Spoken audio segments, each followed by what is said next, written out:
Salut les amis. Bon, aujourd'hui je vous fais une petite vidéo là, assez courte pour vous montrer en fait les différentes pierres que je trouve en orpaillage, parce qu'il y en a qui sont intéressés aussi par la minéralogie. Donc dans un premier temps, je vais vous montrer, en fait j'ai un contact aux États-Unis qui m'a envoyé des pierres qu'on trouve là-bas typiquement. Et dans un second temps, je vais vous montrer des pierres que je trouve près de chez nous. Voilà. Allez, je vous montre ça de suite. Donc voilà, je vais commencer par une petite série, comme je vous disais à l'instant, de pierres qui vient des États-Unis. Donc là, c'est du lapis lazuli. C'est des petites pierres qui sont bleues. Et comme ça. C'est des pierres, voilà, toutes bleues en fait. Assez sympathiques. Qui peuvent être... alors ça, c'en est aussi. On voit que le rendu, bon, malheureusement, sur caméra, c'est pas terrible, hein, mais c'est bleu. C'est de belles pierres bleues. Peut-être celle-là.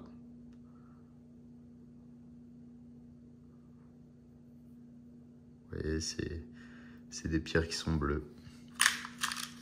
J'en ai encore d'autres.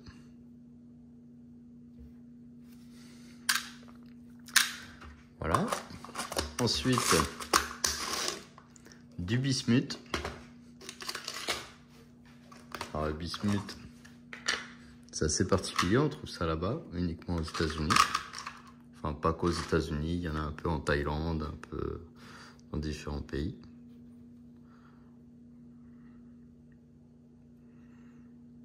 Alors, on a l'impression que c'est vraiment, on dirait du métal fondu.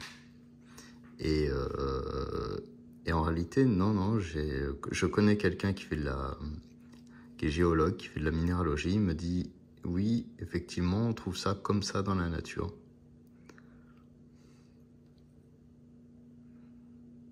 Vous voyez, ces formes, c'est vraiment, on dirait que ça a été taillé dans la masse.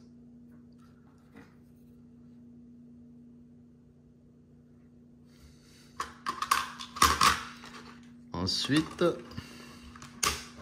ça on en trouve aussi pas mal aux États-Unis, mais j'ai eu la chance d'en trouver un petit peu vers chez nous. Des pépites de cuivre. Vous voyez, du cuivre.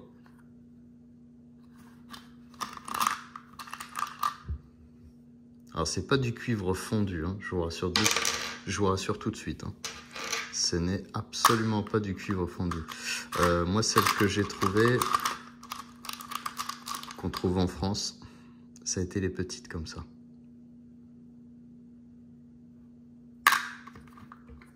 Ouais, de belles grosses pépites de cuivre.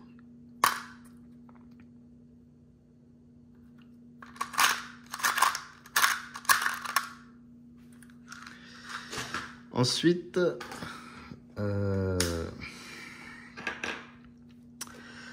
du chrysopale vert, calcite orange et turquoise. Alors, la turquoise, ça aussi, typiquement, ça vient des États-Unis.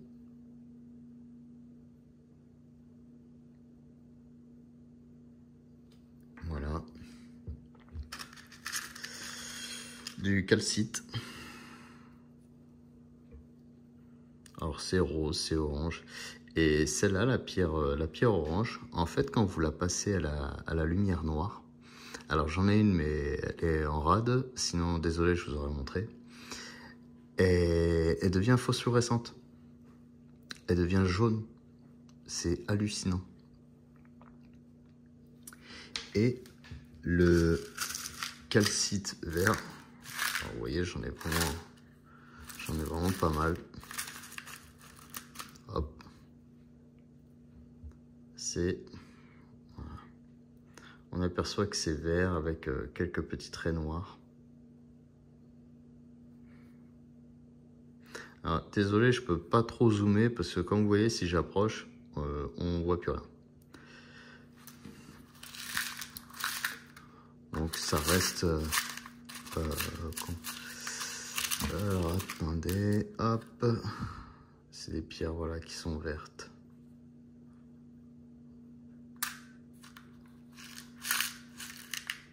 Ça c'est du calcite aussi. Un peu plus prononcé violet.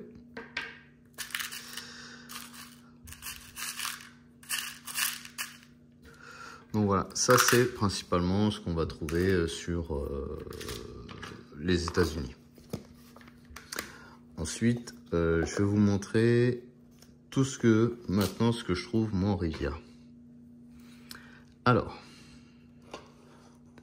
ah non, j'en ai oublié une, excusez-moi. Du bornite. Alors le bornite, ça vient aussi des États-Unis. Ça fait penser au bismuth. C'est des pierres, regardez. Ça ressemble énormément au bismuth. La seule différence, c'est qu'il n'y a pas ces formes géométriques.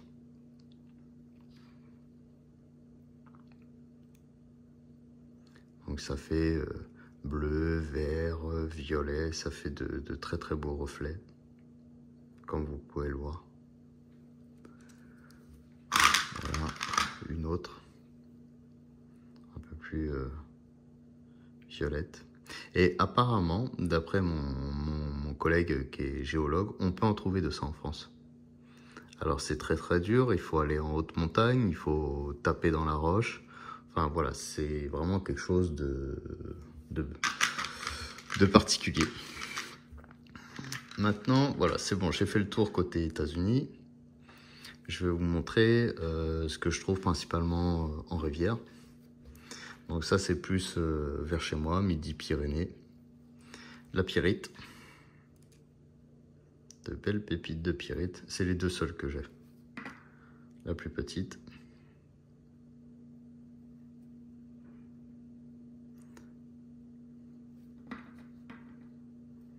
Voilà. Les deux seules grosses pépites de pyrite que j'ai pu trouver.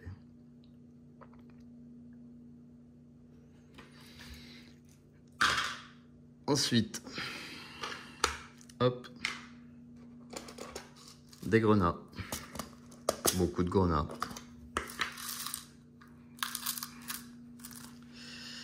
Alors, je sais pas si on voit très très bien.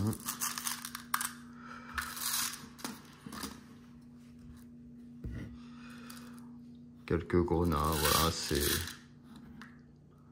assez sympa. Je pense à Yann Orpaillage, qui lui aime bien les grenats aussi, donc Yann, eh bien, tu vois, moi aussi je collectionne les grenats quand j'en trouve. Ensuite, des améthystes, pardon. Alors, c'est la même famille que les grenats. Je suis allé voir un joaillier pour avoir un peu plus de renseignements, même si j'ai un ami qui est, encore une fois, qui est géologue. Ça fait partie de la famille des grenats. Alors, c'est des pierres qui sont violettes.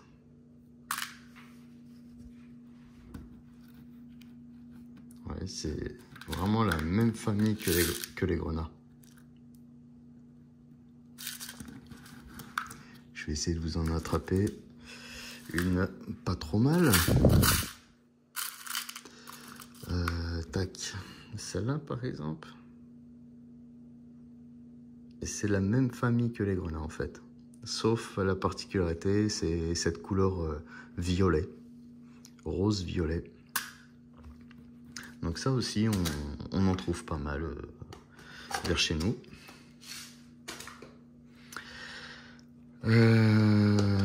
Ça, du cyanite. Alors c'est plus pareil, en montagne. Pyrénées, les Alpes, les Cévennes, on peut en trouver. vous voyez, c'est bleu, blanc, c'est vraiment, c'est très fragile. Ça se casse, vous le prenez, on fait à peine ça, ça casse de suite. C'est fragile comme du verre. Voilà.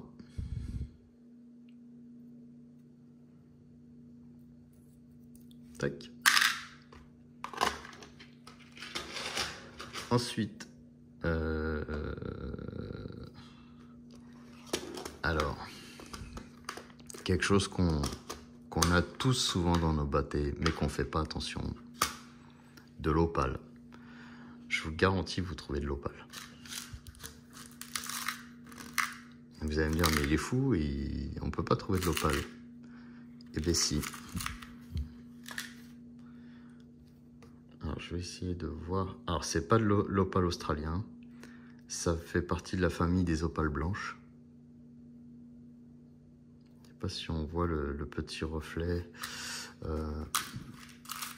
Je vais essayer avec une autre. Essayer de vous trouver ce beau reflet. Alors, j'ai de l'opale blanche. Hop. Viens là, toi. Regardez.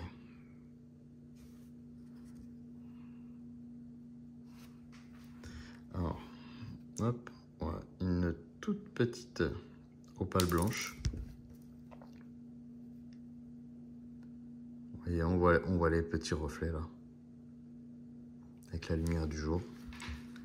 C'est vraiment, vraiment magnifique. Je tiens à vous montrer quand même une opale. Alors, je vous l'accorde, c'est pas les opales d'Australie hein, qu'on peut voir, les opales noires. Mais c'est...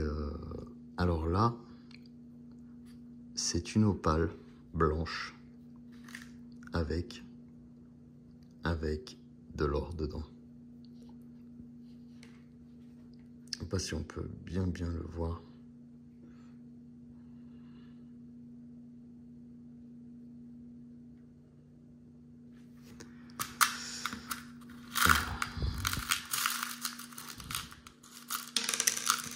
Hop, j'essaie de vous montrer celle-là.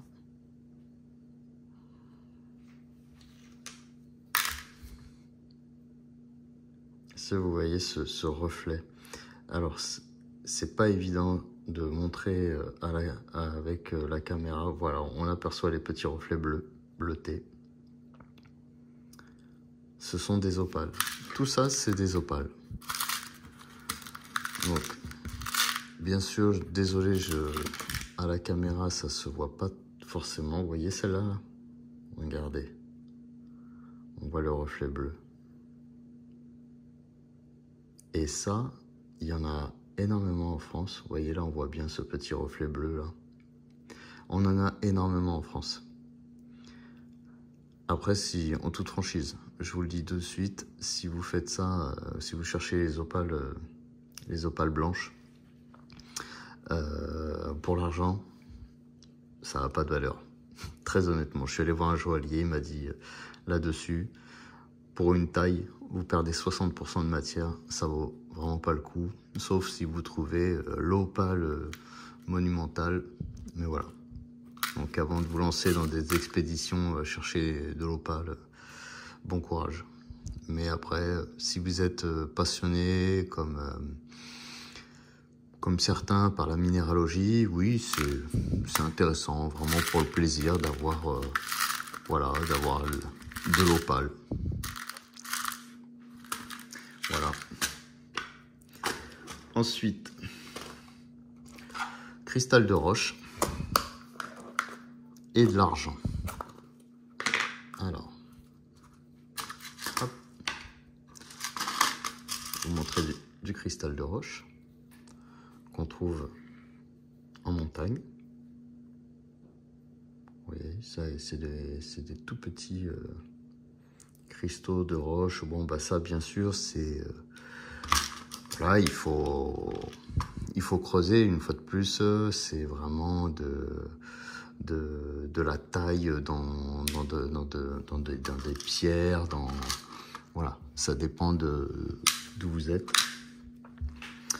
Et des pépites d'argent. Alors, et ça, on en trouve aussi. Souvent, vous voyez, il y a beaucoup de gens comment dire, ouais, des trucs au fond de leur bâté. Tiens, c'est gris. Au final, on fait pas attention. Et je sais pas si vous le voyez. Voilà, de belles paillettes d'argent.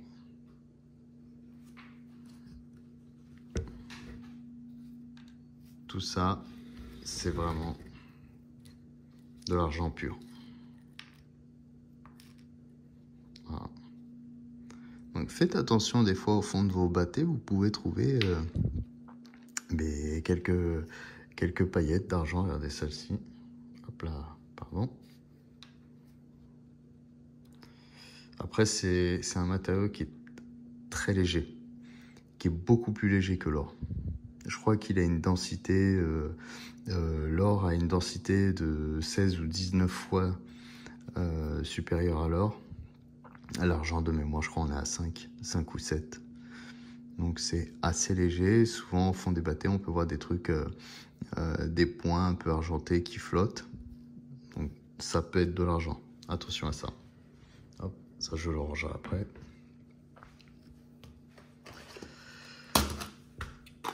Hop. Du quartz. Pour ceux qui sont fans de pierre. Voilà. Du quartz aussi, éventuellement. Et ça, c'est beaucoup vers chez nous, vers la région Midi-Pyrénées. On peut trouver sur la chaîne des Pyrénées. Je pense que ceux qui habitent dans les Alpes peuvent en trouver aussi.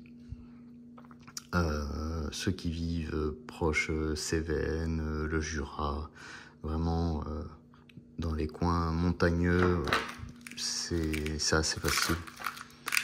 Du quartz blanc, voilà, il y a tout plein de couleurs de quartz. Quartz orange.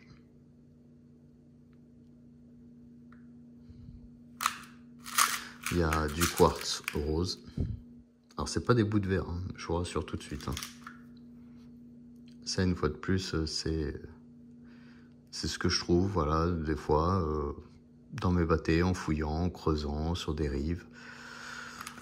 C'est pas des quantités astronomiques, je vous l'accorde, mais c'est toujours plaisant de trouver de beaux petits spécimens. Voilà. Cristal de quartz. Si vous avez des pierres, si vous savez pas trop ce que c'est, alors je l'ai fait pour certaines pierres, notamment par exemple celle-ci que j'ai dans la main. Vous pouvez aller voir un joaillier. Le joaillier, il va vous dire ce que c'est. Lui, il va vous conseiller de suite. Si vous avez un ami géologue, vous pouvez lui demander. Et après, il y a certains instituts de minéralogie et également, ils peuvent vous dire ce que c'est.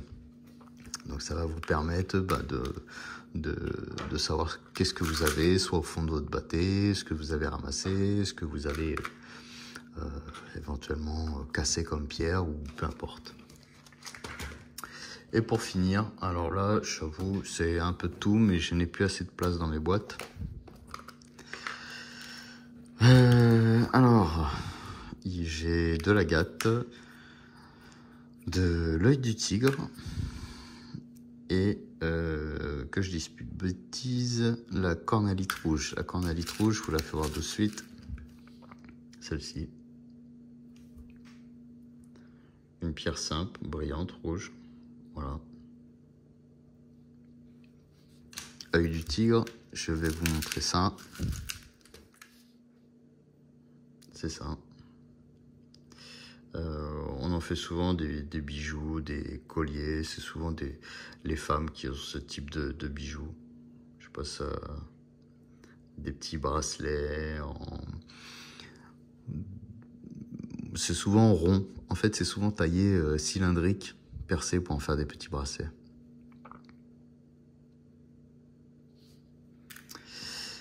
Et après, voilà, après quelques quelques différentes pierres qu'il faut que je termine de trier, parce que là par contre cela c'est plus complexe, on va dire. Donc regardez, je vais vous montrer une autre œil du tigre, parce qu'on la voyait pas très bien.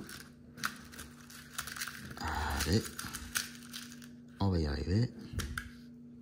Voilà, vous voyez ces pierres là comme ça, et c'est brillant de nature, hein. Je n'ai rien poli, rien verni, rien poncé. Moi je les laisse brutes de décoffrage, comme on dit, hein.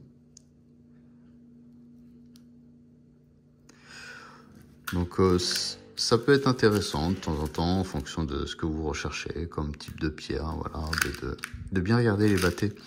Et moi, si je peux me permettre, quand vous êtes comme moi, quand vous avez donc les deux tamis, gros tamis et petit tamis, avant de jeter, je vois beaucoup de gens sur des vidéos qui ont le petit tamis et ils regardent comme ça très rapidement et ils jettent. Prenez le temps de temps en temps, quand vous découvrez un nouveau spot, de bien regarder des pierres. Lavez-les bien, regardez bien ce que vous avez, et je vous assure, tout ce que je vous ai montré, c'est 90% du temps, c'est ce que j'avais dans le deuxième tamis qui est plus fin. Ça arrive rarement que j'en ai dans la rampe de lavage. Donc, parce que c'est des pierres qui sont pas suffisamment lourdes, c'est des pierres qui s'en vont avec le courant. Donc faites bien attention, ceux qui sont intéressés par la recherche de pierres pour la minéralogie. Dans votre second tamis, le plus fin, prenez le temps, une fois que vous avez bien nettoyé, d'inspecter un petit peu vos pierres. Ce tas-là, je ne l'ai pas encore montré à mon collègue, parce que je vous cache pas, il y a des pierres que je connais pas. Je vais pas vous raconter d'histoire. Il y en a quelques-unes que j'ai reconnues, donc je préfère voilà, le montrer et avoir un peu plus d'informations. Voilà. Donc voilà les amis, une fois de plus, si vous êtes passionné comme moi ou Yann Orpaillage, à qui je fais un petit coucou au passage, par les pierres, n'hésitez pas, regardez bien, j'insiste, regardez bien votre deuxième tamis. Vous pourrez être vraiment très surpris de ce qu'on peut trouver. Et hormis les pierres que je vous ai montrées qui venaient des États-Unis, c'est un contact que j'ai qui fait de l'orpaillage et qui est intéressé par la minéralogie. Le reste, j'ai tout trouvé chez nous. Que ce soit dans la région Midi-Pyrénées, que ce soit plus dans le centre de la France, voilà. C'est des pierres, je pense qu'on peut trouver assez facilement, un peu partout, mais il faut vraiment prendre le temps de bien regarder. Voilà. Et à l'occasion, dans une prochaine vidéo, peut-être, si prochaine session orpaillage, je trouve éventuellement des pierres comme ça, et bien je vous montrerai. Je vous montrerai que vous pouvez trouver, ben voilà, des grenats on en trouve partout, mais des cristals de quartz, des différentes pierres. Voilà. Et souvent, enfin, je sais pas sur les autres régions, mais beaucoup en Midi-Pyrénées, pour ceux qui sont passionnés par les grenats. Au fond des battés, on trouve énormément de sable rouge. Et le sable rouge, c'est que du grenat. Et j'ai fait une vidéo sur un ruisseau qui fait 7 km de long. Et on l'aperçoit un peu, il faut prêter l'œil, j'ai oublié de le signaler. Dans le fond de ma battée, on voit du sable rouge. Et c'est principalement que des grenats. Alors chez nous, il y en a beaucoup pour ceux qui sont intéressés par les grenats. Voilà les amis. Bah écoutez, je vous dis à une prochaine vidéo, une prochaine fois. Et en attendant, à bientôt. Ciao.